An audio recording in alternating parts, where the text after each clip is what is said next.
36 দিনে সরকারের কাছে ক্ষতিগ্রস্ত হিসাবে যারা 10 লাখ টাকা পায়, তাহলে 17 বছরের যে খুন হয়েছে সে কি টাকা পাবে না সরকার থেকে? যারা চোখ হারিয়েছে,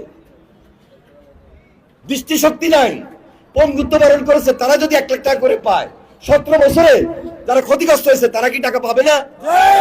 তাহলে পার্থক্য কেন? এই পার্থক্য তারেক রহমান আগামী দিনে রাখবে না। তারেক রহমান প্রত্যেকটা পরিবারের পাশে দাঁড়াবে, খালেদা জিয়া প্রত্যেকটা পরিবারের পাশে দাঁড়াবে, বিএনপি সরকার গঠন করবে, প্রত্যেকটা রাজনৈতিক দলের পাশে দাঁড়াবে, প্রত্যেকটা পরিবারের পাশে দাঁড়াবে। এটাই তারেক রহমানের রাজনীতি, এটাই জিয়া রহমানের রাজনীতি, এটাই বিএনপির রাজনীতি। এই আশ্বস্ত দেশের মানুষকে আমরা করতে চাই। বিএনপির কোনো বিকল্প নাই। আজকে ভোট দিবেন অভিজ্ঞতা সম্পূর্ণ দল, দায়িত্বশীল দল হিসাবে। কালকে যখন ভোটটা হবে আমরা জানি দেশের মানুষ অপেক্ষা আছে ধানের শীষে ভোট দেওয়ার জন্য ইনশাআল্লাহ।